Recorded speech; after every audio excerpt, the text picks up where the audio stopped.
안녕하세요. 2022년 4월 1일 탑10입니다. 10위는 이지연입니다. 듀얼리 출신 이지연이 훈육 방법으로 인해 악플을 받고 있습니다. 금쪽 같은 내 새끼에 담긴 영상에서 이지연 아들 우경이는 자신의 뜻대로 일이 풀리지 않으면 소리 지르며 떼쓰기 일쑤였고, 특히 엄마한테 거친 언행을 보이며 흥분을 가라앉히지 못하는 모습을 보였는데요. 이지연은 소리 지르는 아들을 제대로 케어하지 못하며 엄마로서의 주도권을 잃는 모습이었습니다. 이를 본 누리꾼들은 엄마의 육아가 잘못됐다, 차라리 전 남편한테 애를 맡겨라 등의 악플을 보냈는데요. 일각에서는 엄마 눈에만 예쁘지 문제가 많은 아이다 라고 아들 우경군을 탓하는 댓글도 있었습니다. 악플이 계속해서 달리자 이지연은 자신의 인스타그램 댓글창을 모두 닫았고, 방송 공식 유튜브 채널 역시 이지연 영상엔 댓글 기능을 막아둔 상태입니다.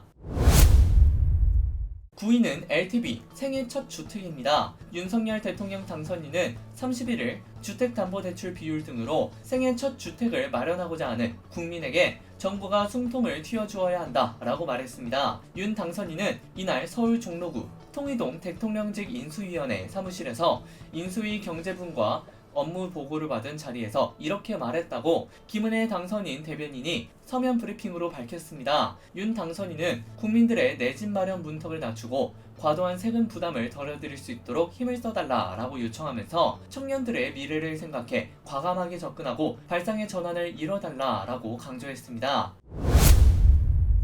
8위는 소상공인 방역지원금입니다. 코로나19 2차 방역지원금 신청기간이 지나치게 짧고 홈페이지에 마감일도 적혀있지 않아 피해를 입었다는 시민들의 호소가 이어지고 있습니다. 지난 30일 청와대 국민청원 게시판에는 방역지원금 2차 한 달도 안 주고 마감하였습니다 라는 제목의 청원이 올라왔는데요. 청원인 A씨는 방역지원금 2차 신청을 한 달도 안 주고 마감했다며, 심지어 신청 사이트에서는 마감 날짜 없이 시작 날짜만 표기되어 있어 혼란을 야기했다고 지적했습니다.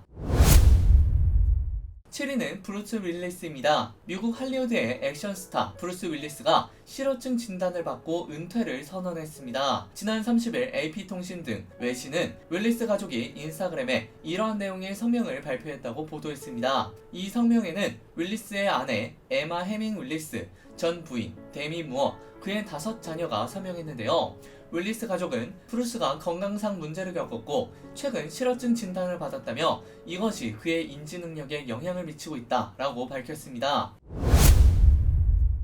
6위는 승부조작 윤성환 징역입니다. 프로야구 경기에서 승부조작을 해주겠으니 현금 5억 원을 달라고 요구해 받아낸 혐의로 재판에 넘겨진 삼성 라이온즈 출신 전직 야구선수 윤성환 씨가 징역형을 확정받았습니다. 대법원 3부는 31일 국민체육진흥법 위반 혐의로 기소된 윤 씨의 상고심에서 징역 10개월을 선고한 원심을 확정했습니다. 5위는 송가인입니다. 송가인이 단독 콘서트 일정을 31일 발표했습니다. 송가인은 지난 21일 최근 2022년 첫 단독 콘서트 발표 일정을 연기한 바 있는데요. 소속사 포켓돌 스튜디오는 송가인의 주요 팬층이 중장년층이기에 안전이 가장 우선시되어야 한다는 확고한 의지로 일정 조율을 진행하고 있다며, 단독 콘서트의 첫 번째 지역은 서울과 광주로 압축됐다라고 밝혔습니다. 코로나19 상황인 만큼 팬들의 건강과 안전, 정부와 질병관리청에서 권고하는 지침에 따라 철저한 방역 및 예방 수칙을 고려해 한 차례 미뤄졌습니다.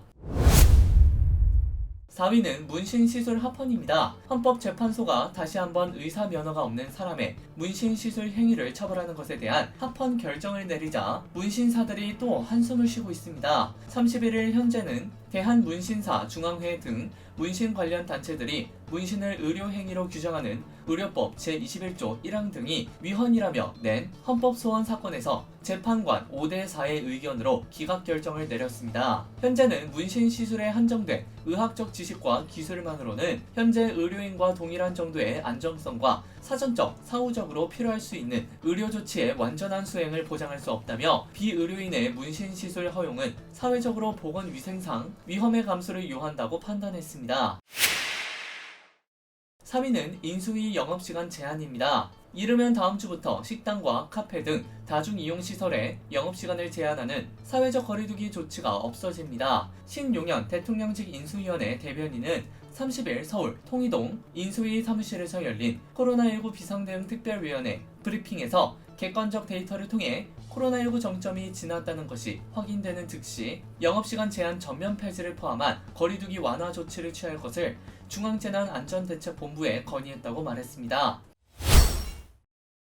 2위는 유승민 경기지사 선언입니다. 국민의힘 대권주자였던 유승민 전 의원이 31일 오는 6월 지방선거에서 경기지사에 출마하겠다고 공식 선언했습니다. 유 전 의원은 이날 오후 국회 소통관 기자회견에서 저 유승민은 경기도지사 선거에 도전하겠다. 그동안 깊이 생각했고 이제 저의 마음을 확고히 정했음을 보고드린다 라며 이같이 밝혔습니다. 그는 따뜻한 공동체, 정의로운 세상을 꿈꾸는 개혁보수의 정치를 경기도에서 꽃 피우겠다 라며 23년째 정치의 한복판에서 바람과 서리를 맞으며 키워온 저의 모든 역량을 쏟아부어 경기도를 위해 대한민국을 위해 저를 바치겠다는 약속을 드린다 라고 말했습니다.